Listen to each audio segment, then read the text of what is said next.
So does your wife watch any of these games with you? Does she? No, she has the female, complex, multitasking brain. That's why they can't be happy. They just always, they're like, what is that lizard that can look at two things at once? That's what they're like.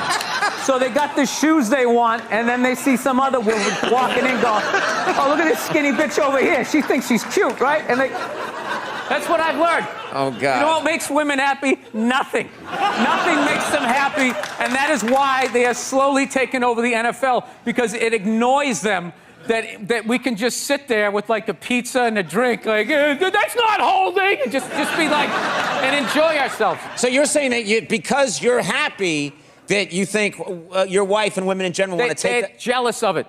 They're jealous how simple the male brain is, that you can just sit there and be entertained and find true happiness, and it just bugs them, so they gotta ruin it. And they're slowly taking over the NFL. You know, all next month, once again, they're gonna dress everybody in the NFL like newborn baby girls, for whatever reason. Did you forget that there's breast cancer for a year ago? Yeah, so they did it last year, and they're gonna do it again this year.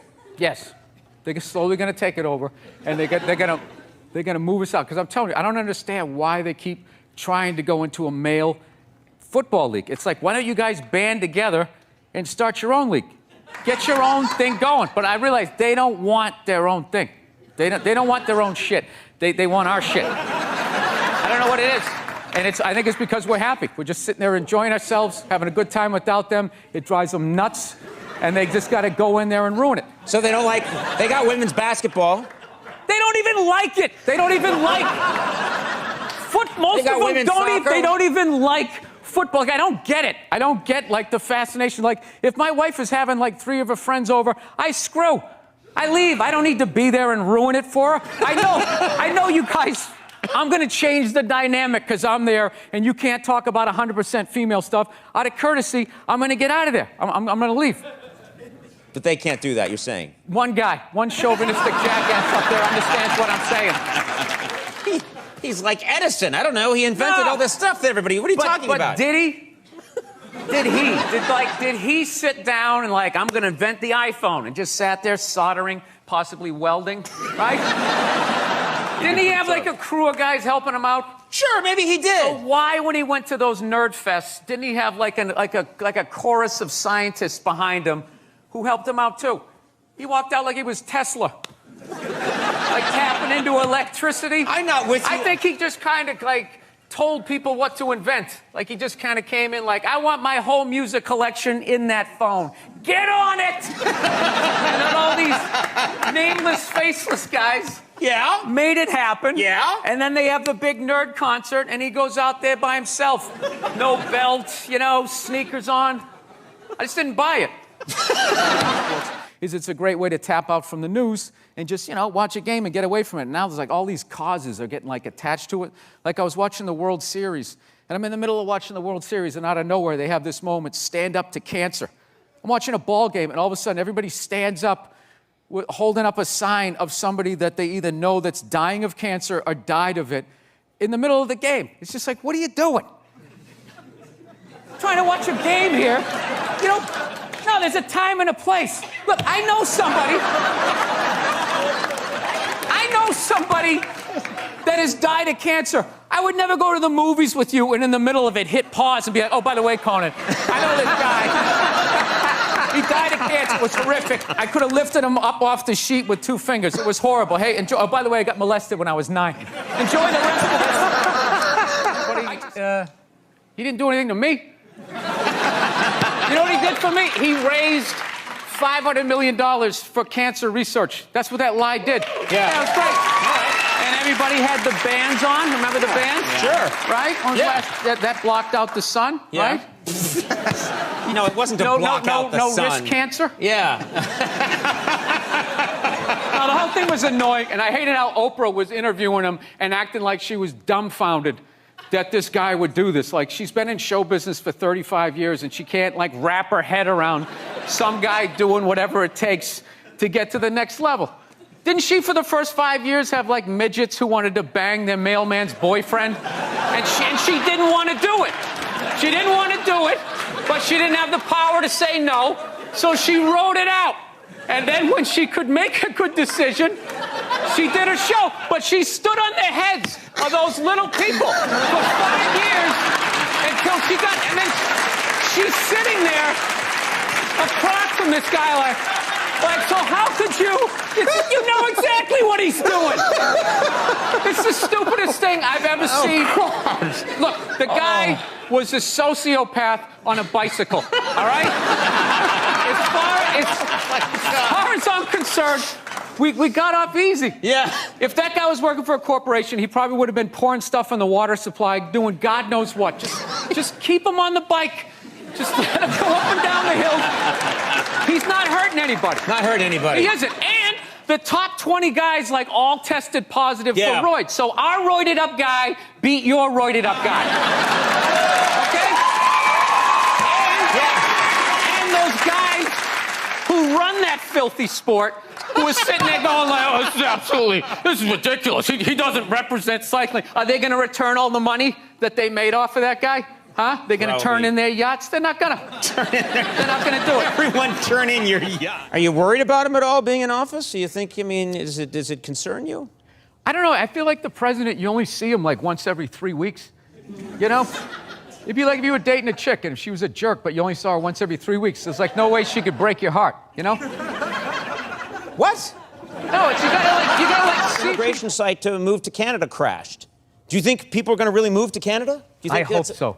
I hope so. Yeah, there's too many people here. The rent's too high and all that. Just thin it out. Give us a little negotiating thing. And then what's going to be funny up there, it's not going to be Michael Moore's Canada. What he said, oh, you keep your doors unlocked and everybody's drinking syrup and He didn't say everyone's drinking syrup. I'm quite Talk certain. to anybody of color that tried to make it playing hockey up there. Listen to the stories they have. You'd be like, were you in Alabama? No, it was in Manitoba. Yeah, those are still white people up there. Yeah. Just because they're on the other side of the invisible line doesn't mean that they're not going to act like white people. Yeah. So you're not a big fan of Canada, is what you're saying? No, I love Canada, but I don't go up there with like this starry look in my eye, like everyone's going to be riding around on mooses, right? It's just like It's environmental stuff. You really are worried about it. I am and I'm not. I just also feel like, it'd probably be a good thing if most of us died. You know what I mean? It would be. There's nothing wrong with driving a gas-guzzling car. There's just too many people doing it. Yeah. So you got to figure out a way to like thin out the herd, and it's too late. These are the hard decisions that are going to have to be made. We're here to hear about some hard choices. Yeah. So you know how I would do it? What? I would randomly sink cruise ships. What? Wait a minute. Yeah. Let's hear him out. Why would you randomly sink cruise ships? Because you'd get like 2,500 to 3,000 people a whack, right? And I think it's a good mix of people to get rid of. To be honest with you. They're not interested. What happens after the second time they catch on? No, because this is what you do. As you're sinking them, you're building an exact replica. So as you're eliminating people, you're like creating jobs. And you just, like a lazy Susan. Like my latest thing that's driving me nuts is I spent 20 years in the back of the plane getting treated like an animal. And I finally worked my way up to the front of the plane, Group 1, which means you get to board like it's your plane. Right? You get to board. Yes. You first, sit in a chair that's the size for a human being. There's a place for your bag. Yep. Right? You get a little hot towel and all that. And then the second I get that, all of a sudden now, there's like these 20 groups that are like pre-boarding now. Like half the plane qualifies and they're getting on. And I just sit there just like losing my shit. You know? It starts off like, it's just like anybody in uniform, anybody in military. So it's like, all right. But after like the 20th guy, you just start being like, have you seen action? Are you on the front lines at least? Right? Then it's anybody with kids, anybody with disabilities, and then just anybody with a red shirt. Hey, it's Tony Tuesday. Anybody named Anthony can get on. Dude, one time, I saw this guy get on the plane. Okay, he wasn't in uniform. He didn't have kids. He had all his limbs. He wasn't limping. He didn't have a cough. He just walked on the plane. It's like, who the is that guy? Like, how did I get on before that guy? So No, I always hated the anxiety of being in the back of the plane. I just remember, like, the worst is whenever you would get your seat and you'd sit there and they're about ready to close the door and you'd have that empty seat next to you. Like, the poor man's first class. You're like, oh, shit, I'll bring the armrest up. I can actually be great. And then all of a sudden, some fat bastard gets on the plane and you're like, no. You're literally, you're like Quint at the end of Jaws, like sliding down the phone. Right? One time, I swear to God, this is all true. This dude got on. He was so fat. He was sitting next to me. I was literally next to him and behind him.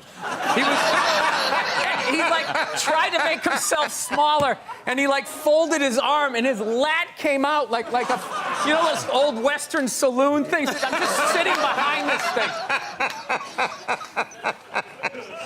So yeah, that motivates you to try to get to a certain place in life. So all these years, 20 years, you work your way up to the front, and now still they won't let you. Yeah, now that fat guy's considered disabled because he can't stop eating cookies. So he gets on. Look at everybody groaning. 90% of the world is starving to death. That guy. Eat a salad and get on the treadmill like the rest of us. We're all. Were you flipping out the day like when you met? Did you flip out? Did you really that early? Yeah, I remember. She told me to go see that movie Monster. Remember that movie with Charlize Theron? Yeah. Remember that? Yeah. Yeah. And everybody was saying how, oh my God, it was unbelievable. Like they literally blamed guys that she was a serial killer. Yeah. You know what I mean? Like when you saw the Jeffrey Dahmer movie, it wasn't like, somebody shoved a tuna fish sandwich up my ass and I confused people with food, so they didn't make like a big excuse for him. You know? She was a psycho killing people and she should have died. But I'm like watching it feeling guilt. Do they ever take responsibility for their actions? Even when they're murdering people, it's somehow our fault. It's unreal.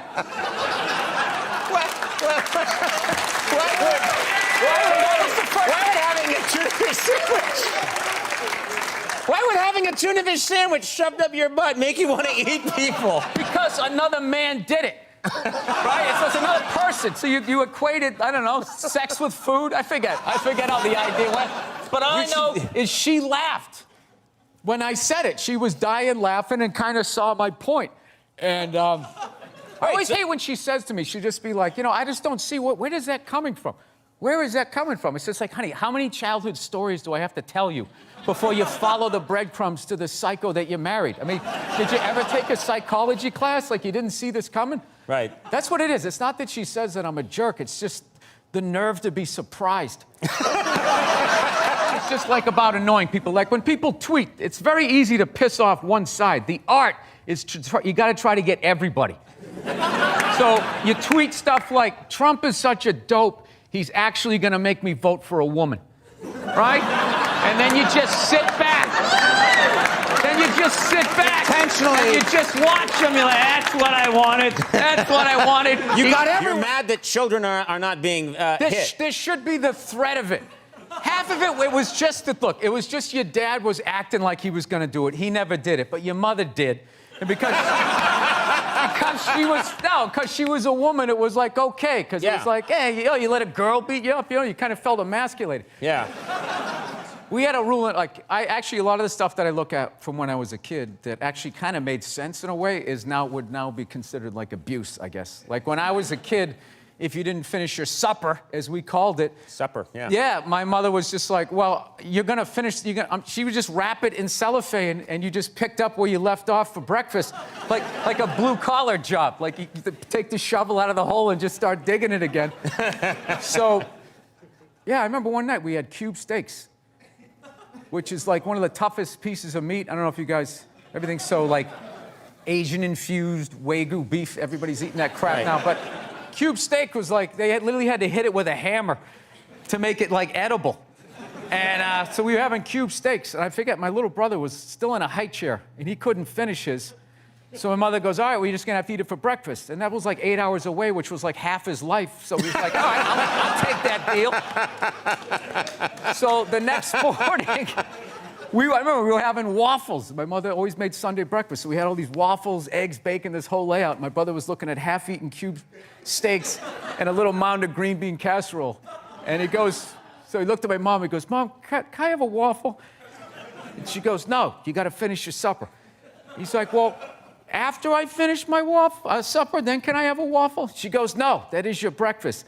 And he goes, oh, Mom, I hate you. And my dad, without looking up, took a full glass of milk and threw it in his face. Swear to God. This is what kills me. What kills me. You want everyone today to have as miserable a No, but it was kind of funny. We know what's hilarious was my mother just popped up and just immediately started cleaning up, and my dad just kept eating. Like he didn't like the roles were defined back then. Now the guy has to throw the milk, he has to clean it up while telling his wife she's brave for just sitting there. Like whatever that is. Can you hear it? Oh, I know. Women are so overrated, right? We went from we went from not listening to them to now it's ridiculous. Like that believe women. It's like all of them. How about 85%? I'll give you 87%, all right? But that last 13% that keys your car, lights your shit on fire, and puts a family pet in a pot of stew. Who put a pet in a pot of stew? Glenn Close. Oh, Close, yeah.